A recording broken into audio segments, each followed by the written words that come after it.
Welcome everyone to the SERL Domino's Pizza Truck Series Season 2, Race 11 at Martinsville Speedway.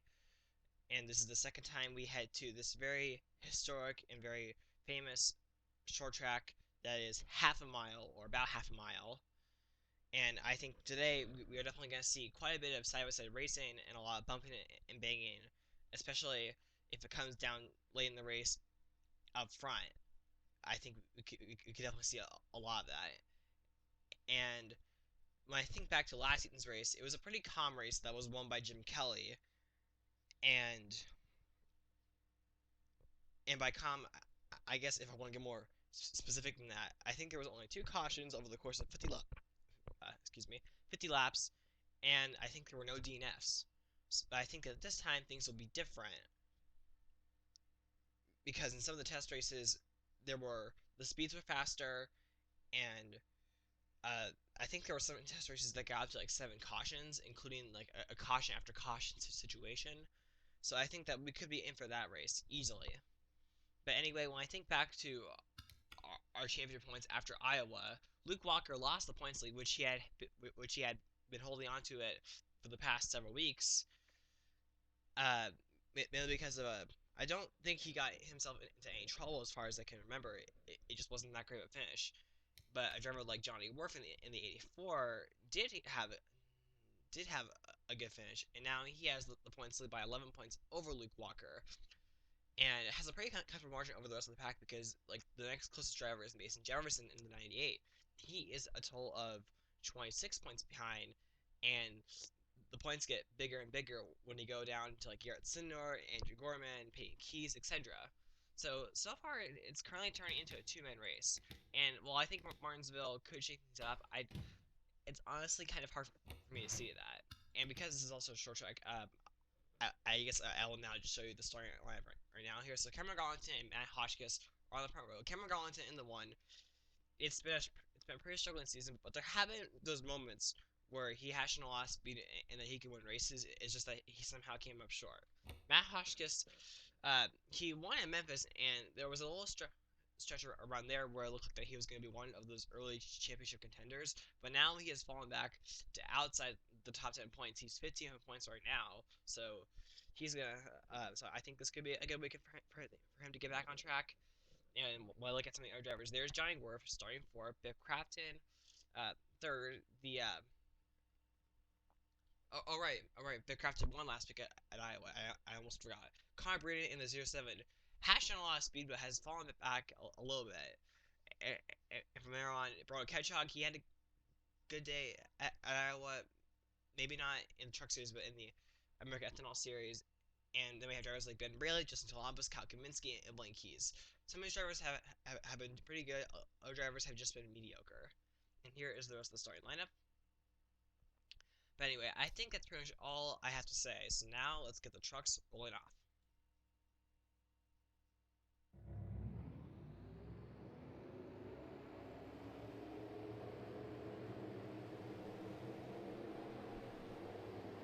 And we already have trouble here. Jacob Reed in the 15. It looks like all of a sudden it looks like more bad luck has possibly occurred because the thing is he was way out of the racing service. And it looks like he's going to go on. My goodness, I cannot talk. It looks like his day is going to end. Sorry about that. And so his rough season looks like it will continue here. But this time it was even before they took the green flag. But now the green flag is out at Martinsville. Matt Hotchkiss got much more of a start than Cameron Garlington, and it's going to pay off. He's going to grab the lead, it looks like. The outside also pays off immensely, coming off turns 2 and 4. And now all of a sudden it's not going to turn into battle for second here between Cameron Garlington and Johnny Wurth. And behind them here, things are getting pretty intense here. I think I saw an almost 3-wide mover here. Oh my goodness here. Kyle Kaminsky on the curb. Yeah, I think we'll be seeing a lot of drivers use the curb in today's race. And after on restarts, that curbing could get could be pretty dangerous, as I cannot find the correct words. But anyway, so things are already starting to get pretty early right here, which I feel like is kind of expected because I think, you know, in most short track races, there usually is a late stretch of cautions. But Matt Hotchkiss here, he continues to lead. Even though this track is not a whole lot like Memphis, he did win at Memphis, and he won the race in dominating fashion. And I think he looks to do the same today. But now all of a sudden, here comes Cameron Blake in the one, looking to get that lead back. And behind them right here, we now have a battle for third, between Biff Crafton and Johnny Wurth. Looks like I think Biff Crafton will get a spot. Is he gonna make the pass? Johnny Wurth gets a run on the high side, but it's still not enough. There we go. Oh my goodness! It looked like he was gonna clear him right here. Oh, that's why we have a caution. Jacob Reed is back on the racetrack, but Lion Mills Jr. seems to be the major driver in this. So let's take a look and see what happened to him.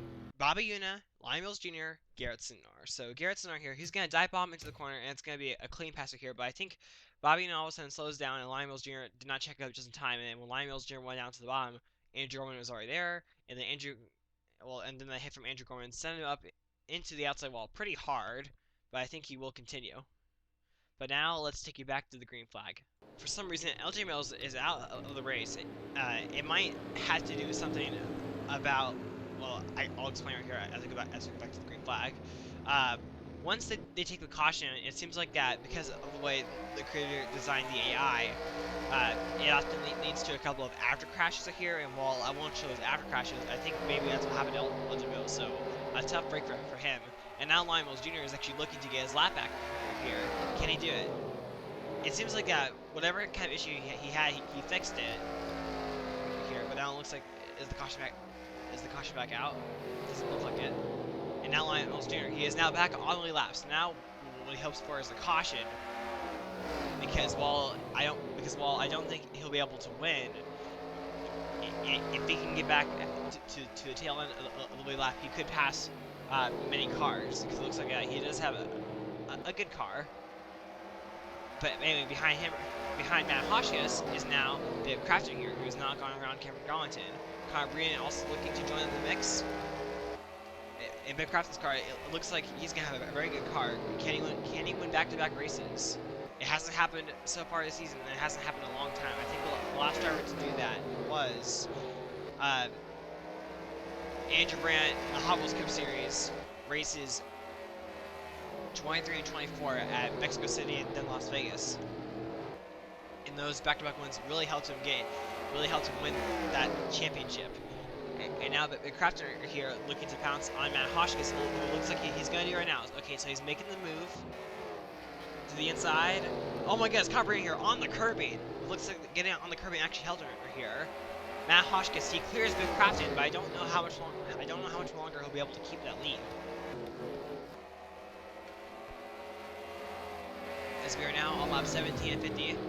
So it looks like it's now turning into a three-car battle right here. Matt Hotchkiss, Biff Crafton, and Connor Breen. All drivers that have wins so far this season. And it feels like that compared to the other two series. This series has really been favoring the winners, or should I say, the winners in this series have been able to keep. Have had the best consistency. The winners in the other two series, not so much. But now the Crafter here looks like that.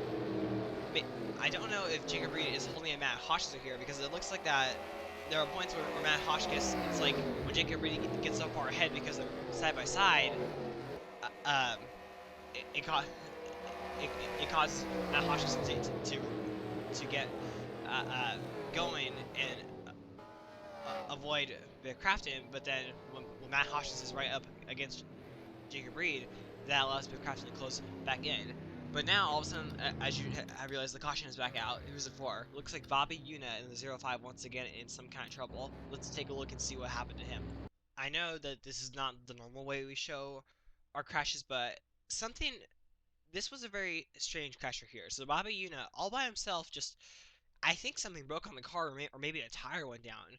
Or maybe his car was just too low and hit the ground so hard that it caused him to lose control here. Because look at this.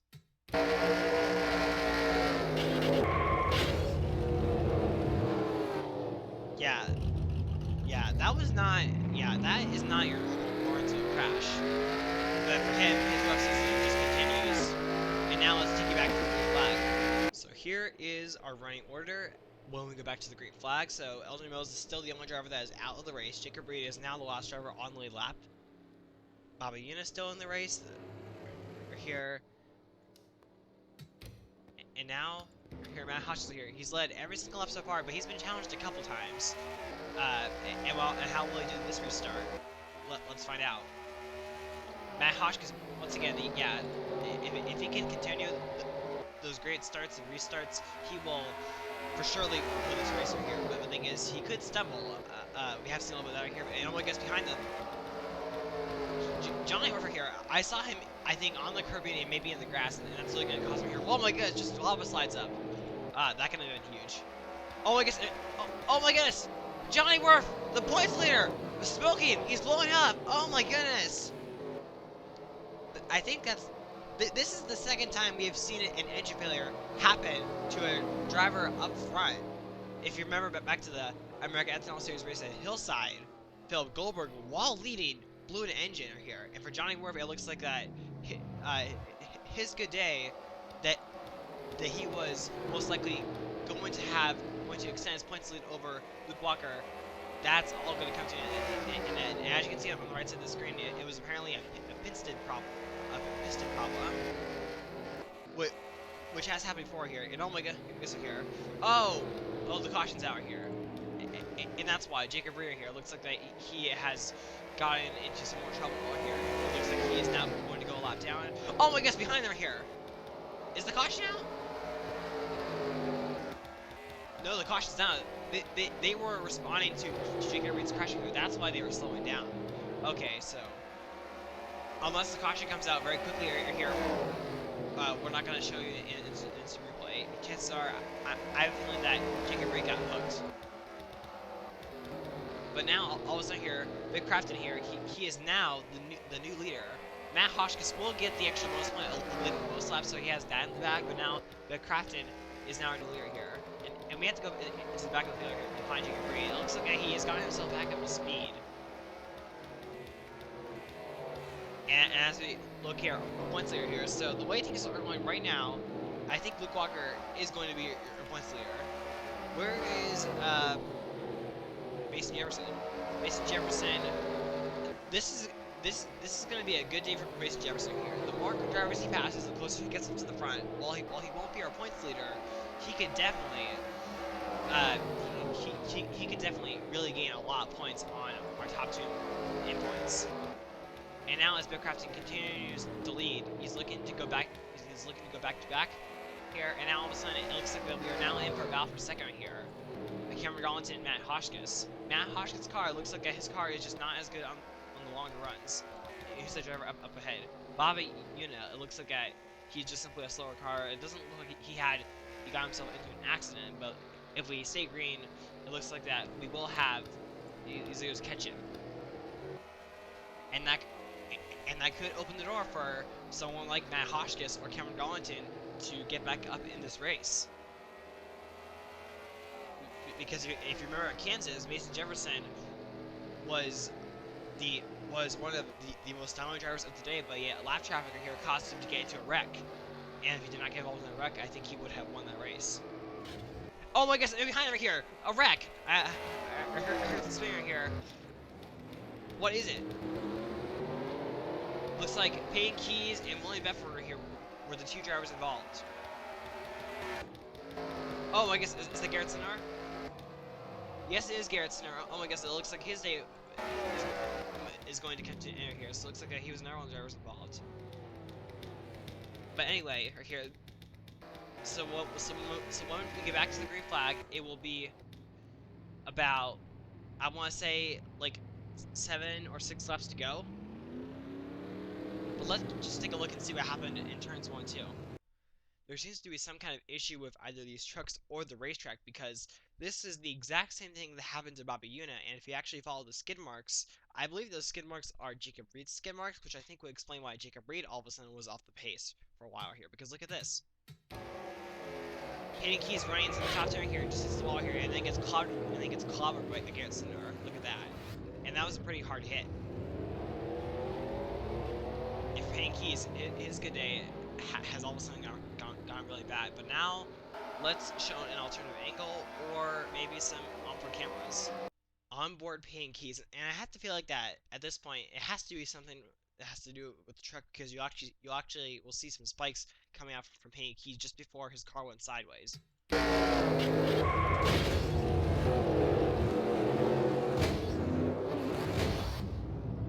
William Bedford also took a pretty good look into paying keys as well.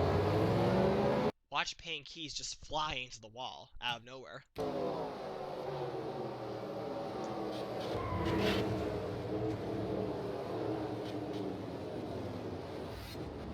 It also looks like Anton's also got a piece of it as well. So I believe the three drivers that are now out of the race, LJ Mills, Johnny Wurth, and Jacob Reed, Payne Keys and Bobby Una are still on the racetrack here, and because it is less than 10 laps to go, in the way this game works is that if it's less than 10 laps to go, you basically restart wherever you are. So the thing is, this is really, really a good break for Crafton here, because Bobby Una in 05 is going to do what he just did right there, and it's really just going to hold up the rest of his pack. Here. But now Matt Hotchkiss, it looks like he's going to get around it right here. And look at that. Look at how big of a lead Biff Crafton already has. So this really paid off for Biff Crafton. Because look at this right here. How big of a lead is it going to be? Oh, look at this here.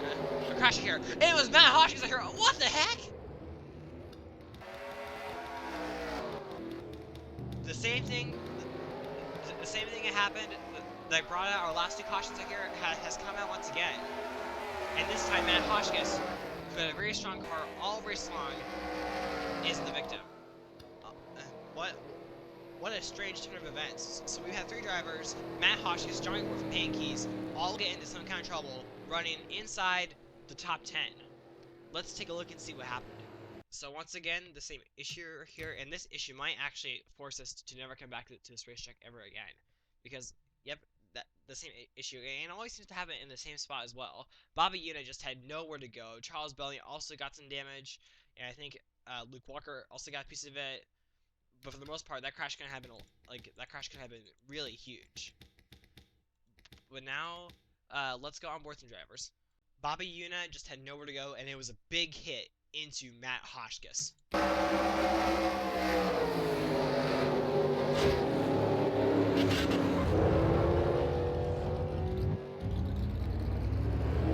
I can't tell if Ben Braley did get some damage in this crash, but I gotta say, he stopped just barely in time.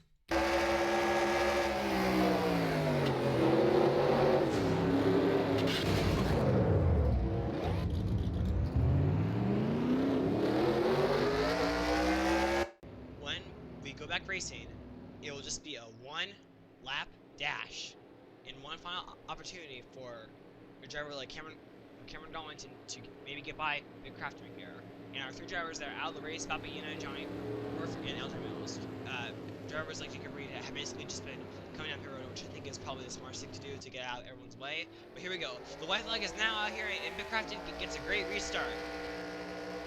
Man, Cameron Garlington did not go at all right here, and that's really going to hold everyone else. So now all of a sudden, as it becomes a big battle for second place, coming out of turn number 4. For the final time today, Biff Crafton won last week, and he's going to win this week at Martinsville. Man, what an eventful race that had a lot of sudden turn of events. We're starting with Johnny Wurth's small engine, then Payne Keys having an issue running 6th, then Matt Hotchkiss running 2nd, has strong car all day, all of a sudden just wrecked. So it was a very interesting race, I will say. And maybe we will see the same things. Maybe we will see the same thing in tomorrow night's race for the American Ethanol Series, which also heads to another Virginia track, and is at South Boston. And I remember that race a season ago being pretty eventful as well. But anyway, this is our finishing results, and I gotta say, the big gainer in all of this, well, there were two big gainers. I think other than Biff Crafton, Luke Walker and Mason Jefferson were the two big gainers. Luke Walker will definitely get his points lead back, he will now become the points leader. And Mason Jefferson is going to gain a lot of points on both of these two drivers. I also think the drivers that also had a pretty nice solid day. How about Rowan Kedchog? I think that's his best career finish. Dean Oren had a nice solid run after looking good very early in the season, but has fallen off the past several weeks. Uh, Connor Brian, I think that 7th place finish is going to help him get back inside the top 10 points. And for other drivers, even though drivers like Charles Billing got some damage, he still got those types of drivers still were able to get a nice solid top 10 finish. And obviously, the biggest loser of them all was Johnny Wurth. That's I think other than losing the points, I think that's gonna cause him to lose to now be like 20 points out of the points lead most likely. But anyway, what a race! What a race! That's all I have to say about that. And congrats to Biff Crafton on your second consecutive win in this series.